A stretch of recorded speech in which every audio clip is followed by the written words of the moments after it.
Okay, here we go. It's a room for me.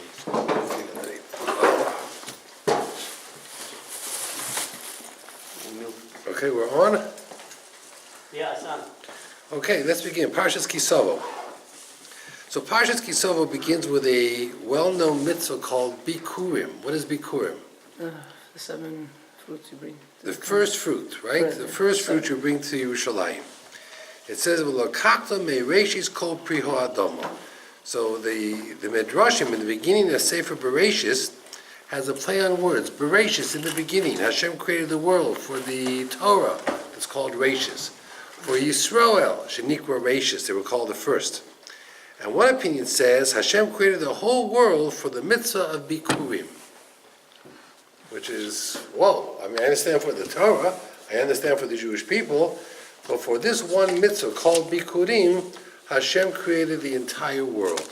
Because it's so important, this mitzvah, Bikurim, because it has as an underlying theme, Hakarat HaTov, thankfulness. Now it's interesting that the mitzvah of Bikurim follows what ended last week. What did it end last week? Vayovo Amalek, and Amalek came.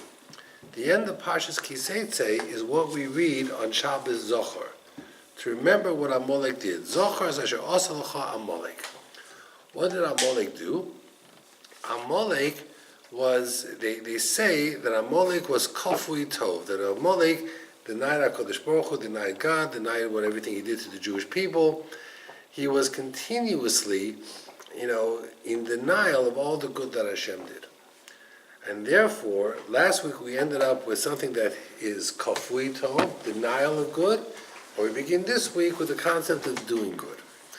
Now, there's a famous Medrash. The Medrash says that Moshe asked Hashem, I want to go into Israel. So Hashem said to Moshe something like, when the Jewish people sinned by the golden calf, you asked to forgive them, I forgave them. When they sinned by the spies, you asked to forgive them, I forgave them. Now you want to go into Israel.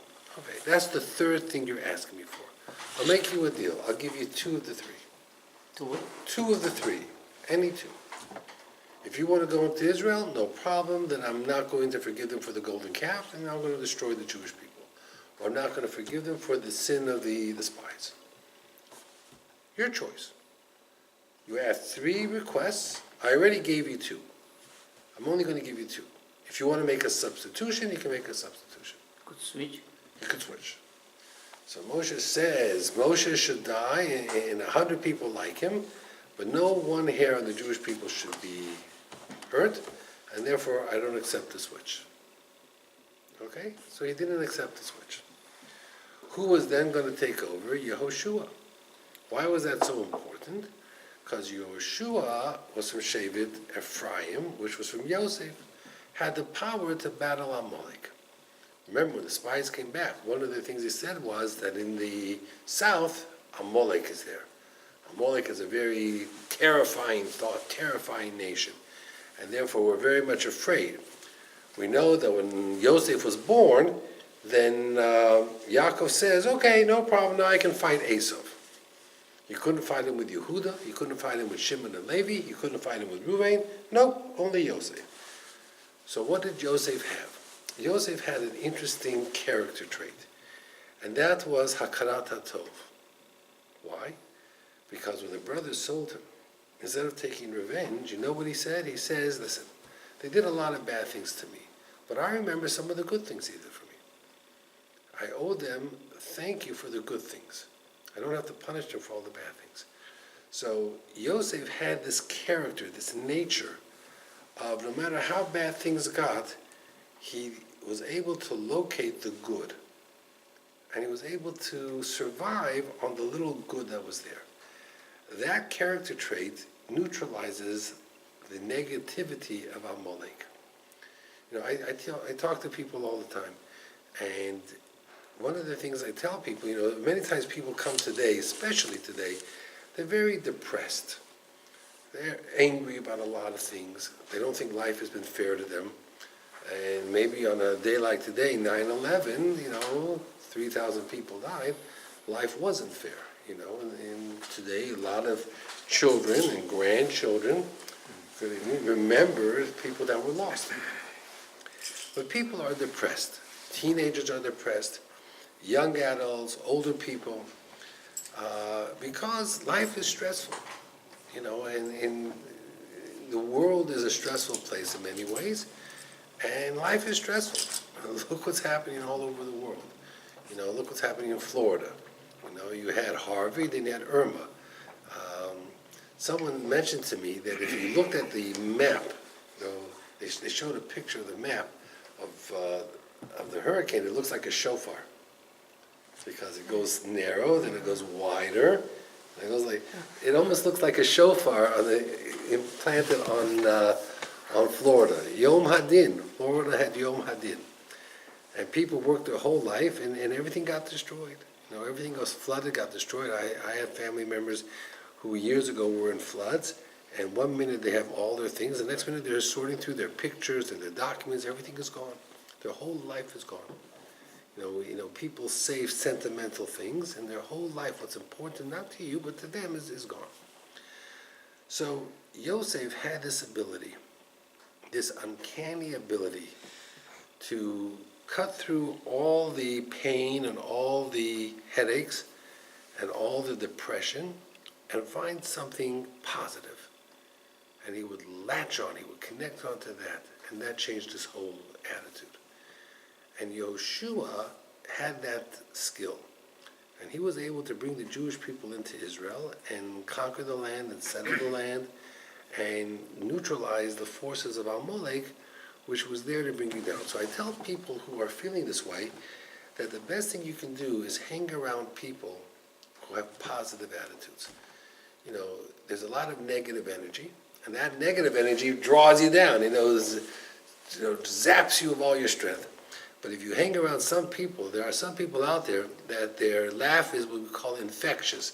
They laugh, everybody laughs. They're just funny. They're just great to be around. They brighten up the room. That's what you need. You need to find people like that and associate with people like that. Okay. Anyway, the person brings the basket to Yerushalayim. If he's poor, he brings a simple basket, and the Kohen accepts the whole gift. If he's wealthy, he might bring a gold or silver basket, and the Kohen only takes the fruit and gives him back the basket. Now, V'onisa v'amarta, the person makes a whole declaration. He brings these first fruits, and he gives a speech. We never have a speech like this. Never. He says, Arami Ovedovi. He goes all the way back to Yaakov during the days of Lavan. Lavan tried to kill my father Yaakov, and we went down to Mitzrayim, and we were there in a big nation. What do we say this every year? Oh, good. In the Agoda Shel Pesach, this is all the Agoda. And the Egyptians did us bad, and they put on us hard work. And we cried out to Hashem, and Hashem heard our voices, and He saw our oppression and in the lachatz. And He took us out of Mitzrayim, biyad chazaka, ubizroa netuya. They always say biyad chazaka was the sefer of the Rambam. That Hashem took us out only if we would do what the Rambam says, biyad chazaka. That's what He took us out of. Ubizroa netuya. And He brought us to this place, Eretz Zovas Cholav Dvash. And now we're here, and we're so thankful to be here. So it's so unusual. It's an entire speech where it goes beyond comprehension. And then at the same time, you have to make sure you gave away all your maser and your truma. So you continue your speech. And you say before HaKadosh Baruch Hu, I got rid of all the truma maser in the house. I did exactly what you told me. I didn't eat from it when I was in Avelut. I didn't take care of it when I was Tamei.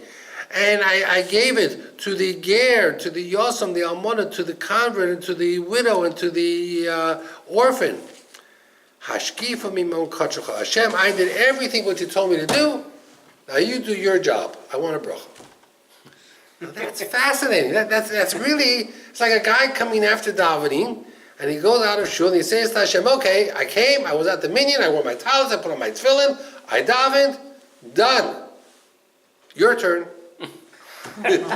We never say that. We never talk that way. Maybe we should talk. What? Like that. Maybe we should talk like that. Maybe we should, but we don't do it. Teach us. So the Chassam Sofer and different Meforshim, they bring down something very fascinating. There's a pasuk in Parshas Re'eh. So I saw it over here. Where's the pasuk? In Parshas Re'eh, Tes Zayin. Let's see. Parshas Re'eh, which goes back 2 or 3 weeks. So there's an interesting parsha, the interesting pasuk in, let's see, Tes Vav, Tes Zayin, Yud Aleph. It says, "V'somachtu l'fnei Hashem Elokecha," you should be happy. Ato, you, your sons, your daughters, the Levi, the Ger, the Yotham, the Almona, the whole same gamut. So there's a very fascinating Rashi. Rashi says something very unusual. Rashi says as follows: Arba shali kineged arba shalcha. My 4 against your 4, Hashem. My 4 is I want a bracha for me, my wife, and for my children, my son, my daughter, 4 people. You, Hashem, want me to take care of your 4, the Levi, the Ger, the convert, the orphan, and the widow. And you promised me that if I take care of your 4, you'll take care of my 4. That's what Rashi says. So he says, it refers to over here, The what? same formula. Formula, that's right, it's the same formula. Yes, yes. So he says over here, I brought everything you wanted me to do, okay? I did everything you told me to do. And if you look in the Parsha, it says, V'gam nasativ, I gave it to the Levi, the Ger, Yosef, Almona. I did what you told me. We had a deal. I take care of your 4, you take care of my 4. And that's what it says. It's an amazing thing. Hashem What's says my it's a deal. Wife? My wife, myself and my wife, Oh, yeah, kids. and my kids. It includes also there your servant, because that's part of your family responsibility. very short. You and your wife is 1, my kids, and then the servants. There's very short formula of diamond to get a really result. That's correct. It's a very short formula. And it's interesting that they say that the Nehemiah during the second Beis Hamikdash was one of the Nevi'im. And he said many times to Hashem, look at all the good I did, what's my reward? What's in it for me? And because he said that, the Gemara says, that we never call the Sefer Nehemiah by itself. It's always Ezra Nehemiah. As if his book was swallowed up by the book of Ezra. It's called Ezra Nehemiah. Because he kept saying, remember what I did so much, I have coming to me a just reward. So the Gemara says, because he kept saying that, Hashem punished him. But, the reality is, when it comes to the Bikurim, and when it comes to Truma and Maaser, it's the one area where Hashem says, you take care of mine, I take care of yours. So in theory, if a person comes to you who's an orphan or a widow, and they need tuition help, they need tzedakah, and you take care of them, you could in theory say to Hashem, okay, I took care of your children. We had a deal. Now it's your turn to take care of my children. It's an interesting, normally we don't talk to Hashem that way, but it's an interesting way that we can talk to Hashem. Which person corresponds to which one? The widow corresponds to the Levi? It doesn't say, it just has 4 and 4. So if you take care of the be nice to a widow. Right, a widow and an orphan, let's say. The Levi, today we don't have that maaser to give to the Levi. And the Ger, there's always an obligation to take care of someone who has converted. So I'm going through with some yeshiva boys the whole concept of Gerut. Very complicated. It's not complicated from a halacha point of view. From a halacha point of view, it's very simple. Someone wants to convert to Judaism. If they're sincere, we accept them. The problem is that there have been many people who have converted to Judaism, and for a few years are very good. And then something happens, and they wake up one day, and they just toss it all away. Run back. Right, they run back. So that's very, very difficult, and how you deal with that. But, the concept of someone wanting to embrace Judaism is a wonderful thing. Now, in the days of the Torah, it was much more complicated.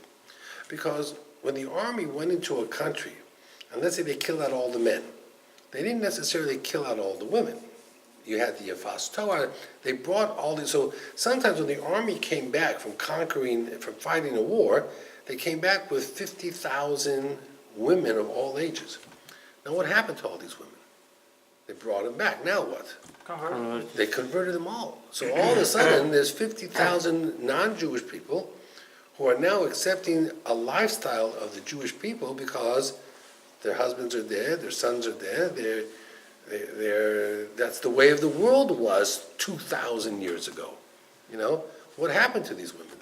They were relocated into Israel, But and how they did- became part of Klal. So it was a little bit more complicated. It wasn't so simple. Yeah. How did they afford it? They should be all married to men. They managed to. They, You know they what? find out the. And maybe that's why 2,000 years ago, men had 3, 4, 5 wives. They had more wives. That's why. That was why. There was always a shortage of men. First of all, many men died in wars. People didn't live that long. You know, in America, people lived to be 70, 80. A few hundred years ago, the life expectancy was 35, 40. You didn't have running water. You didn't have sanitary conditions. Life was very hard. You know, people didn't live as long. They didn't have antibiotics. They didn't have penicillin. You know, it was very hard life. But the whole idea, the Torah talks about over and over again, be good to the widow, the orphan, and the ger. Because they went together. You had a war. What was the end result after the war? You had a bunch of orphans, you had a bunch of widows, and you had a bunch of converts. That was the result of the war. You know, when David Amalek went out to war, you know, that was the result of many of the wars. You know, you had these problems, these issues. They became community problems. Okay. The woman had no choice. The woman had no choice. Correct. They had no choice. The women had no choice, you mean? Yeah. That's right. What we could do, they could stay in their countries that were destroyed, or they could come back to civilization. They came back to the cities, and they got jobs. They washed laundry. They took whatever jobs they had. They became farmers. It was a different world. Hard to imagine because we don't have any real history of those worlds. You know, even when Moshe Rabbeinu fought against Midian, what did the army bring back? Tens of thousands of the women. He got all angry, Moshe. These were the women who were the problem in the first place. Why'd you bring them back? But they still didn't kill them all. There was always these issues of what to do. But I want to argue with you because we say many years ago the people lived not long time, right? The average age was 35, 40. Average. You had people that lived to be. David Amalek was 70. He was very in the Bible old. they say, for example, generation of Abraham. We're talking about that was unusual. Those generations in the Torah, no one lived anymore like that, 900 years and 800 years. We're talking about But afterwards.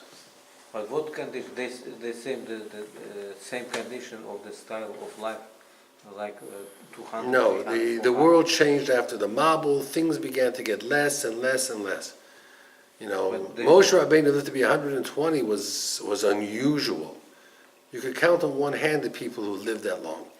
David lived to be 70. Shlomo HaMelech lived to be 52. Shmuel HaNavi lived to be 52. But the Shlomo Amalek was living in the nice condition. Why he has a? Because all the nice conditions doesn't help you if you don't have sanitary conditions, if you don't have running water, if you don't have penicillin. Чистой воды не было, пенициллина не было, санитарии не было, этого не было, смыв воды не было, понимаешь, загрязнения не Во было время большое. Even the, I think this was Там другая, там Хашем сделал, тот другой лайф. the average age was nice condition before. Один-два человека жили deteriorated. 100, 150, 120 лет. А Okay. большинство умирали 40, 30, 25. И в среднем получается 40. Let's go on a little bit further. Average. Let's see what we can figure out. Parshas Ki Savo. Большинство умирали. In Parshas Ki Savo, we have what is known as the Tochacha, the rebuke. Okay? The curses. We have it in two Parshios. We have it in Parshas Bechukosai, in the end of Vayikra, and we have it in Parshas Ki Savo. Now, how many curses are in this week's Parsha, Ki Savo? 98. 98. 98. 98. We're going to talk about those 98 in a moment, but let's for now say 98. How many are in Parshas Bechukosai? 49. So in Bechukosai there was 49, and this week we have double. Twice. It's twice as much, 98. Okay. Ezra HaSofer, who made certain takanot, one of the things he said was that we should always read Parshas Ki Savo about a week or two before Rosh Hashanah. What was his reasoning? Why did he say that? He said we should read all these curses, so we should walk out of shul and say, thank God, the year is over and all the curses are over. That means when we go back at the end of a year, right, there's a lot of good things that happened in the year. But when most of us look back at the year, what do we remember? How many people were here last year and not here this year? How many kids died young? How many other people died? How many people were murdered? How many hurricanes there was? How much money was lost? How much destruction? That means it comes, by the time we reach Rosh Hashanah, we're almost at the point where we say to ourselves, Baruch Hashem, the year is over. It was not a good year. Most people look back at the year, it's not a good year. No one is going to look back at 2017 and say it was a great year. We lost young people in the community. There were a lot of drug overdoses. There was a lot of other issues. This assemblyman that passed away, he was 45 years old. He battled 2 or 3 different cancers, left a wife and young children. It was a year that people would be very happy to forget. Hurricane. Yeah, the hurricanes and the communities lost billions of dollars. So the Ezra HaSofer says, finish the year and finish its curses. Now, the Meforshim, the Ramban, the Baal HaTurim, they bring down something very interesting. They say that the curses in Parshas Bechukosai, which was only 49, reflect the first Beis HaMikdash and the destruction of the first Beis HaMikdash. The curses in Parshas Ki Savo, which is 98, represent the second Beis HaMikdash. That's what they say. The Baal HaTurim brings down that the words Kol Choli, all illnesses, that it refers to over here, all the illnesses, he says equals Gematria 98. So, all the curses that exist, Kol Choli, the word Kol Choli, Kol is 50, and Lamed Yud is another 40, is 90, and the Ches is 8, is 98. Kol Choli. Kol Choli, all illnesses. The Chidah goes even further. The Chidah says, why was the second Beis HaMikdash destroyed? Sinat Chinam. What is the gematria of the word Chinam? 98. So he says, since the second Beis HaMikdash was destroyed for hating for no reason, Chinam, therefore there were 98 curses, Chinam is 98. That's what the Chidah says. And there's a pasuk. The pasuk says, Chinam ninkartem, I sold you because of the Chinam, because you hated for no reason. V'lo bekesiv yigalu, and you can't redeem yourself with money. You can't buy yourself out. Usually you use money to buy mitzvos, to do mitzvos. Sometimes money refers to mitzvos. So the Chidah says, no. When it comes ben adam lechavero, you can't give tzedakah and say to Hashem, save me. Hashem says, I can't come in there, I can't save you, because your problem is not Shabbos or Kashrus or Yom Tov. Your problem is that you don't get along, you speak Lashon Hara. You got to solve that problem between the two of you. So that's what the Chidah says. Money doesn't work. Money doesn't work. When I hurt you, me going to somebody else and giving tzedakah doesn't take away the pain that I caused you, and that's why we're in this mess. Because of Sinat Chinam, because of Ben Adam L'Chavero. That means you can't buy good midos. You can't buy a good behavior. Good behavior has to be you. You have to do. Between man and Hashem, you can do with the money. You can give tzedakah. But between man to man, between a husband and wife, between parents and children, you can't buy what you weigh out. Only attitude. Now, it's interesting, they say, on Sukkot, they brought every day 14 korbanot. They brought a second set of korbanot that went from 14, 13, 12, 10. But by and large, Sukkot, every day was 14 korbanot. 14 times 7 is 98. 98. So they say Sukkot was here to take away the curses of Parshas Ki Savo, which follows right after Rosh Hashanah Yom Kippur, Sukkot. Why? Because one of the psukim, it says over here that Hashem was angry about, Tachas, asher lo avadatos Hashem elokecha b'simcha b'tuv levov. You didn't serve Hashem with joy. Hashem gave you so much and you still complained. So which holiday between Pesach, Shavuot, Sukkot, which holiday is the holiday that the Torah says, be happy, v'samachta b'chagecha, Sukkot. So since the Tochacha is telling you that you weren't happy, and the Yontov of happiness is Sukkot, therefore Sukkot comes to cancel the curses.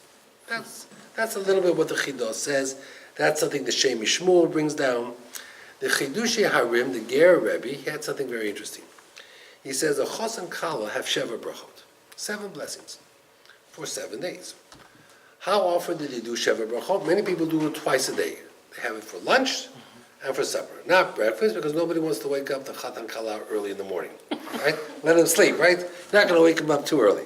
But lunch and supper, I understand. So he says, again, you got 14 times 7 is 98. The Gemara says, whoever is misameach, makes a Chatan Kala happy, it's like you're rebuilding the destroyed communities of Yerushalayim, of Eretz Yisrael.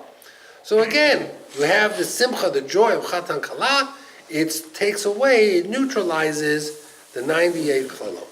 So that's what the Chidushei Harim says. Now, next week, in Parshas Nitzavim, there's a well-known Rashi. Rashi says as follows. Rashi says, Umerush Agoda, Loma Nisimcha Parshas Atem Nitzavim Leklolos. Why is Parshas Nitzavim following the curses of Ki Savo? Lefi sheshamanu Yisrael mea klolos chaser shtayim. The Jewish people heard 100 curses less 2. Now, who talks that way? If someone said to you, what time is the shir tonight? Oh, it's 9:30, just an hour earlier. Would you say that? No. You would simply say 8:30. Yeah, some people say 48, 2 less 50. Yes, 2 less 50. Malchus. What? Malchus. By Malchus, it could be, maybe. But Rashi could have said 40 to 98. He says 100 less 2. Okay? Why less to will have? Well, that's how he talks about it. That's how he talks. 98. And that was in addition to the 49 in Torah's Kohanim in Bechukosai. Horiku Paneim, their faces turned green, they turned pale. V'omru miyuchal lamo be'elu, who could stand up against such a God? Chizkel Moshe lefaisa. Moshe says, calm down. Atem nitzavim hayom. You're here still. You got Hashem angry many times. He never destroyed you. So your question is, who could serve such a God? Moshe says, all of you. Because look, 40 years in the desert, you made so many mistakes, and you're still here, aren't you? So it's an unusual... And you still what? Still here. Mm-hmm. You're still here. So, the Kli Yakar brings this down, and the Kli Yakar talks about different things, the costly, or he says that David HaMelech, when he saw this Rashi, he says, you know what? I'm going to neutralize the klalot. We're going to do 100 brachos a day. So again, they said, what are you talking about 100 again? There's only 98. There's only 98 curses. What's the 100? So he says, there's a very scary pasuk. It lists 98. And then the Torah says, Gam kol choli, all illnesses that I didn't mention, v'chol mako, and hits that I didn't mention, asher lo kosu b'sefer HaTorah azos, is going to happen to you. So technically, how many curses were there? 100. There was 98 listed curses. And at the end, and he says, and there's going to be illnesses that you don't know about, and there's going to be smacks you don't know about that's not written here. So Rashi says they heard 100 less 2, which they didn't understand, which was 98. But that's why he says it that way. It's a very fascinating answer, the Kli Yakar says. David said, I'll make 100 brachot. Now, very interesting. 2 curses, he doesn't know what they are, but they're very they're powerful. So if he makes 98 plus 2, he has to have 2 brachot that we call super brachot. Super brachot means brachot that you have to make according to the Torah. There's only 2 brachot that are from the Torah. Tikelim. Birkat HaMazon Huh? and Birkat HaTorah. Yeah. Birkat HaTorah. So he says, the 98 brachot you make during the day, like Shahakol and Mizonos, that's all midrabanan, that covers the 98. But if you bench every day, and you do Birkat HaTorah in the morning, those are the 2 super blessings to conquer the 2 super curses. And now you have 100, and it neutralizes Every the... day was Birkat of Torah. In the very beginning of Shacharit, when you say, Na'asok b'divrei Torah, that's Birkat HaTorah. Okay? And then one time during the day, if you do Birkat HaMazon. That's what the before Chidah says. Korbanot, you mean? Yes. Now, listen to the next thing. The next thing, there's 2 more things I want to share with you. In Parshas B'chukosai, I don't have B'chukosai here. It says, after the curses, Hashem says a few psukim of nechama. Nechama means consolation. He says, "V'zacharti es brisi Yaakov." I'm going to remember what I promised Yaakov. Ves brisi Yitzchak, v'af es brisi Avram eskor v'oretz eskor. That means after he goes through all the curses, Hashem says, "But don't worry, I'm going to remember the schus of Avram, Yitzchak, Yaakov. I'm going to save you. I'm going to take you out. I'm going to protect you." There's something called nechama. Sometimes when a person wants to give someone musr, he pushes them away with their left hand, but he brings them closer with the right hand. When you get angry at a kid, you scream at them, and then afterwards you find a way to make peace. In Parshas Ki Savo, how many psukim of nechama do we have? I'll save you the question. 0. Nothing. Never at the end. At the end of all the curses, 98 curses, when Hashem says, I'm going to send you back, it says, Eile divrei habris. This was the bris that Hashem commanded Moshe with Bnei Israel in Eretz Moav. Nothing. It doesn't say, I'll remember Avraham, Yitzchak, Yaakov. It doesn't remember the Avos, the Imahos. It doesn't say, I'll redeem you, I'll take you back, I'll forgive you. Nothing. How about brachot? In the beginning, you have some brachot, just like you have in B'chukosai, you have some It's brachot. not equal with... No. Nowhere near. You have 10 brachot and you have 98 curses. There is no nechama. So the Zohar asks this question. It's like you're saying good thing about it? No nice things. That means after all the curses in B'chukosai, Hashem says, after you're all upset and you're all depressed, Hashem says, don't worry. I'll remember Avraham, Yitzchak, Yaakov, and in their zchut, I'll remember you. But in this parasha, Nothing. You heard 98 curses, and after you heard 98 curses, you're no waiting positive. for Hashem to say, but I love you. no positive, Nothing. only negative. Only negative. So the Zohar asked that question.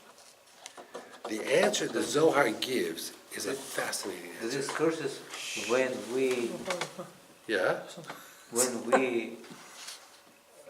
not go to way which Of the Torah and the mitzvahs. That's right.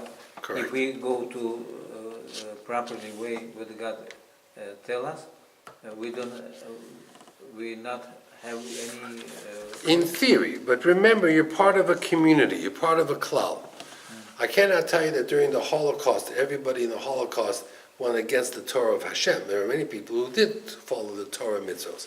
But there was a gezerah that affected all the Jewish people the world over, and people got swept up in it as well. Один за всех, все за одного. Okay? One for all for one.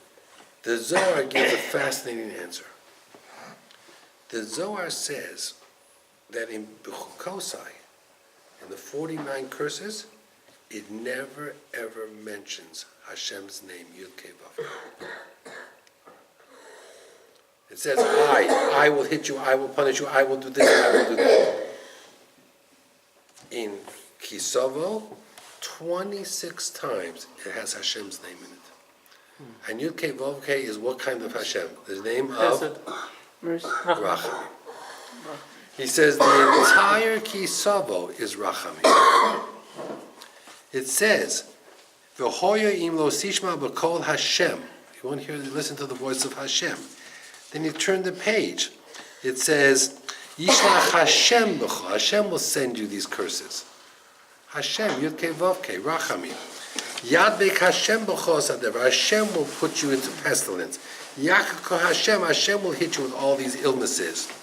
Yiten Hashem ismata. Hashem will give your rain away. Yitnecha Hashem, Hashem will make you defeated before your enemies. Okay? Yakako Hashem, Hashem will hit you. Yakako Hashem, Hashem will hit you. He says all the way throughout all the 98 psukim, 26 times, over and over and over again, it says Hashem, Hashem, Hashem, Hashem. Hashem is Midas HaRachamim. Okay? There's no greater nechama than that. Then, Rav Meir Miparlasham asks a question. How many words are there in this Tochacha? And this was brought down in the Torah Talmud. They had this last year in the Torah Talmud. How many words in the Tochacha? There is 676. Words? Words. Or letters? Words. 676 words. Слов. 676 слов. What is number? What does mean this number? Well, 26 times there's a 26? pasuk. Rabos ro'os sadik. There are many evils that befall the tzaddik. The word ro'os, evil, is gematria 676. Umikulam yatzilenu Hashem. Hashem saves you from all of them. But that's not what the Baal HaTurim says, and that's not what Meir Palasham says. What is the numerical value of Hashem's name? Yud Kei Vav Kei. 26. There are 26 times Hashem's name is mentioned. 26 times 26 equals what? 676. I could save you doing the math. That means for every single word in the Tochacha, you are protected by the Shem Hashem. There's 26 times Hashem's name. Each name is Gematria 26. 26 by 26 is 676. There's exactly 676 words in the Tochacha. So in Parshas Bechukosai, you have a pasuk. I'll remember Avram Yitzchak Yaakov. In the Zohar says in Parshas Ki Savo, you don't have any of those pasukim. But what you do have is Hashem's name mentioned 26 times. And 26 times 26, 676, every single word of the Tochacha is shielded from Hashem. Now it's a fascinating thing, these numerical values. It's a fascinating thing in Parshas Ki Savo. Now, of course, next week we'll get into the Tzavim Vayelech, and we're getting ready for, Rosh Hashanah. It's the week before Rosh Hashanah. Even amongst Ashkenazim already by next week we're already starting to say Slichot. We only need 4 days. Some people need a whole month, but we only need 4 days. Stuff like that. And we're going to get into Rosh Hashanah. Of course, in Rosh Hashanah, we don't do Teshuvah on Rosh Hashanah. Nowhere in the Rosh Hashanah davening do we say Slach lo no avinu chichotonu, or we don't. No, we don't. Hashamnu boganu gzalnu, none of that. Why not? This is the day of judgment. It's a very interesting question, which maybe you need to think about. That the day of Tshuva is Yom Kippur, which is 10 days after Rosh Hashanah, and Rosh Hashanah we don't even nowhere in Rosh Hashanah do we say Hashem. We write us in the book of life, but we don't daven for what we want. We don't daven for parnasah and good health and everything else. We don't daven for those things. We make mishaberachs and stuff like that, but the davening is not focused on that. Rosh Hashanah's davening has one theme to it, one focus, only one. You know what that is? HaMelech HaKadosh. HaKadosh Baruch Hu is the king of the world, and he runs the world. That's all it is. Rosh Hashanah is accepting Hashem as Melech. After that, you can then figure out if he's the boss, then he's in control of your future, your parnasa, your health. He's in control of the averos that you do. But until you go through that first stage, you're not able to move on from there. Okay. We talked about that. There's something I want to show you very interesting from Rabbi Yochanan Zweig. Very interesting. In the Tochacha, it talks about it briefly, but on Rosh Hashanah Yom Kippur we do this. We have at the table different foods, right? Simonim. We eat, for example, we dip an apple into honey. Sora, why do we dip an apple into honey? New Year. Should have a happy, sweet new year, right? Shana Tova Umasuka. Got it. We eat fish. Why do we eat fish? That we should be fruitful and multiply like fish. Okay? Some people eat lettuce and celery. Do you know why? Lettuce have a raise in salary. Okay, maybe not. So we don't do that. Okay, some people do, but we don't do that. But you understand what that meant, right? You got that. Because lettuce have a raise in salary. I just Why not? Maybe maybe it's a good idea. Maybe it's a good idea. So there's another thing. Sometimes we eat the head of a fish. Should be a head and not tail. Liot l'rosh Lolazana. v'lo l'zana. We should be the head and not the tail. So the Ramban, believe it or not, the Ramban says, I don't get that, he says. You have an animal, head, tail, makes no difference. It's still all part of the animal, right? If something bad happens to the animal, it makes no difference if you're the head or the tail, it's going to happen to you. You know, there's an old joke, they say, very, very old joke, that there was this lady, she gets on a plane, and she sits down in first class. But she doesn't have a first class ticket, she has a coach ticket. So the stewardess goes over there and says, Madam, your seat is in the next section. This is for first class. And she says, I'm happy, I like my seat, I'm not changing my seat. So she calls over the head stewardess. Head stewardess says, Madam, I know you have a ticket on this flight to Los Angeles, but I need to explain to you that your ticket is a coach ticket, and you cannot sit in first class. And she says, I like the seat, first class, coach makes no difference, I'm not moving. Okay, so the stewardess goes to the pilot and says, we have a problem. The pilot says, let me take care of it. Goes over and whispers something in her ear. She goes like that, she picks herself up, and she moves back to the coach. So the stewardess said, what did you say to her? He says, very simple. I said, first class is not going to Los Angeles, only coaches. And she had a ticket for coach, so she went right away to coach, you know. He says, we're not going to the first class is not going to Los Angeles, coach is going to, this is not going to Los Angeles. So the Ramban says, I don't get it. Lios l'rosh v'lo l'zanav. What difference does it make if you're the head or the tail? If the animal makes it in the car, the whole animal makes it in the car. The tail is not outside the car, you know, you're gonna make it. So the Ramban says, the head and the tail are both heads. If you think about it, the head is a head, and if you turn the animal around, the tail is a head. What's the difference? The tail is so worried what people think that when they take leadership and make decisions, they first check to see what everybody else wants. And that's how they lead. Make everybody happy. That's a tail. The head is someone who takes his role as a leader seriously. And he does what is right, whether it makes you happy or not. That's the leader. So when we say, Liot l'rosh v'lo l'zana, we want to be leaders doing what's right because it's right. And not being the type of a leader that only copies what everybody else wants because they don't want to ruffle feathers. He says that's what it means, Lios l'rosh v'lo l'zana. It's a very fascinating pirush of the Ramban, of what it means to be the head and not the tail. Okay, have a good night, everybody. It's already 9:30. Oh, Question. our Yeah.